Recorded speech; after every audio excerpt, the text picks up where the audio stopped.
In what is already being dubbed one of the most jaw-dropping moments in recent African political history, Burkinabè President Captain Ibrahim Traoré took South African President Cyril Ramaphosa to task during a heated live broadcast at the Pan-African Leadership Dialogue aired across the continent. What began as a diplomatic roundtable quickly turned into a political reckoning, leaving millions of viewers stunned and ANC members visibly shaken. The forum, intended to foster unity and collaboration among African leaders, took a sharp turn when Traoré, known for his fiery Pan-African rhetoric and no-nonsense approach, directly confronted Ramaphosa on issues ranging from economic dependency to political hypocrisy and South Africa's stance on foreign intervention. You speak of African solutions to African problems, yet your policies mirror Western desires more than they reflect the needs of your people, Traoré began, his voice combat-cutting. The audience fell silent, aware that what was unfolding was not scripted diplomacy, but raw, unsparing truth. Traoré accused Ramaphosa of bowing too often to Western interests, especially regarding regional instability and military strategy. How can South Africa preach Pan-African unity when it remains silent on the exploitation of its neighbors, he asked.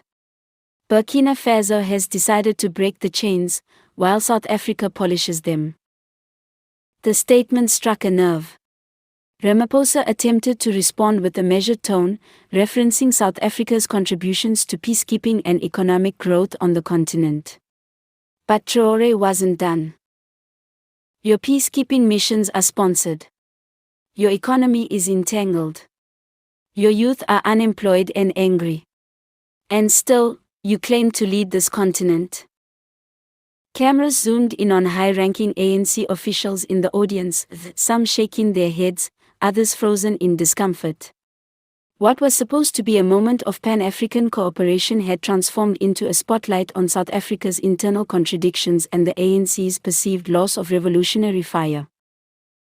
Traoré did not hold back in addressing the state of South African domestic policy either, highlighting the country's struggles with inequality, crime, and what he described as a leadership more interested in corporate handshakes than grassroots progress.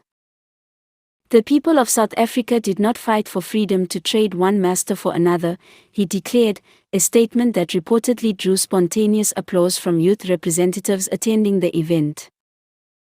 Viewers across Africa took to social media within minutes, hailing Traoré's boldness and criticizing Ramaphosa's soft leadership style.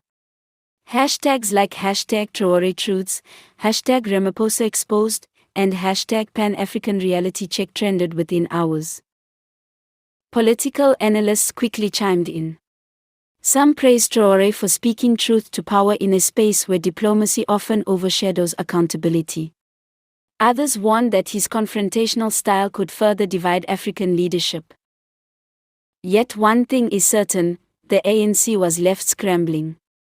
Reports suggest party members met behind closed doors immediately following the broadcast to discuss the damaging optics and how to reposition South Africa's leadership image across the continent. Meanwhile, Traoré returned to Burkina Faso to a hero's welcome. In a short statement released by his office, he said, "Africa must wake up. And if that means offending the comfortable, so be it."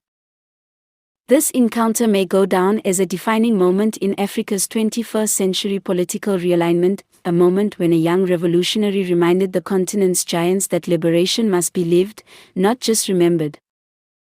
And for the ANC, the silence that followed in that live studio said it all.